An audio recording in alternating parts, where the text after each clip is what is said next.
This section is going to be just a quick and painless recap of your female reproductive anatomy. Let's go ahead and jump right in. I've mentioned this in the program overview that, at least for me, this was something that I hid under my desk during this part of high school anatomy because it was so embarrassing. I think our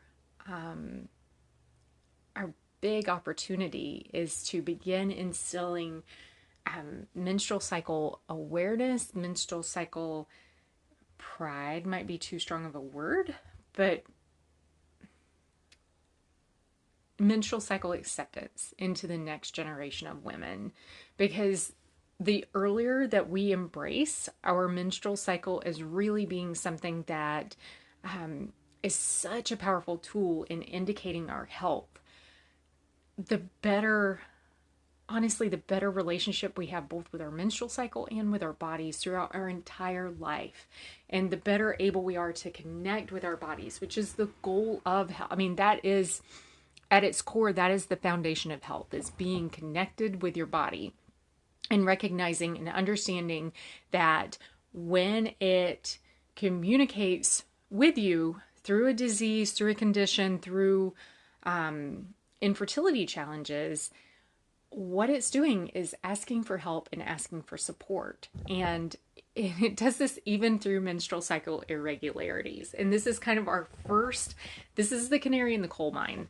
This is our first indication, our first clue that something is off balance within our lives. And oftentimes it's as easy as adjusting lifestyle and diet, which we do not give enough credit for here in the Western world. And I know I'm totally off on a tangent here at the very outset of this particular segment on your reproductive anatomy.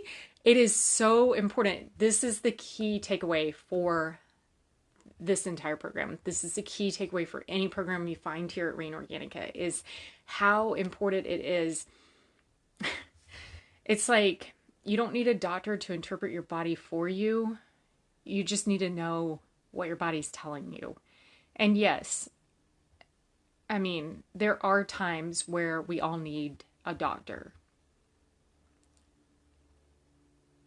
Most of the time, I would say, if we just know what our body is saying, we're able to avoid long-term conditions, the development of long-term conditions.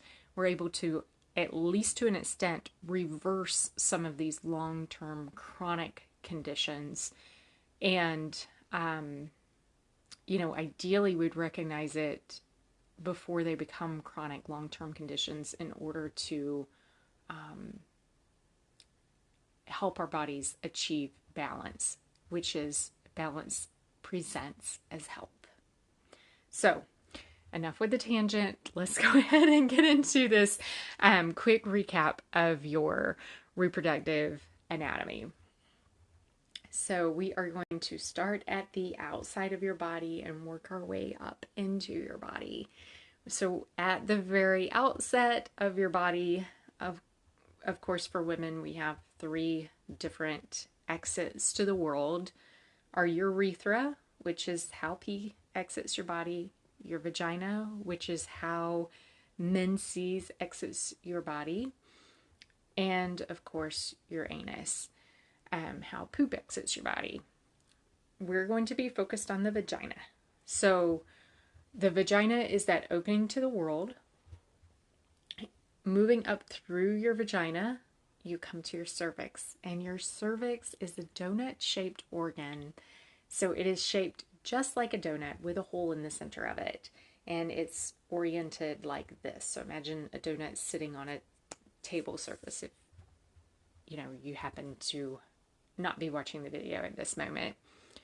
So that hole in the center of the donut is a varying size throughout your menstrual cycle, which we'll come back to. Moving on up through your cervix, you arrive at your uterus. This is where an egg implants. This is where an egg incubates for that 9 months following fertilization. So where a fertilized egg implants. Then, moving up above your uterus, you have two fallopian tubes extending to either side of your uterus towards both your left and your right ovary. The ovary is where follicles, which are essentially the storehouses for the egg that will be released that month. So egg is synonymous with ovum. So where the egg will be released for that month, and you'll often hear referred to as the dominant follicle or developing follicles. So you have multiple, regardless of whether you have PCOS or not, you have multiple follicles developing in each ovary during each cycle. And at some point, a dominant follicle is selected, and that follicle will develop faster than all of the rest of the follicles, and that follicle will release this cycle's egg.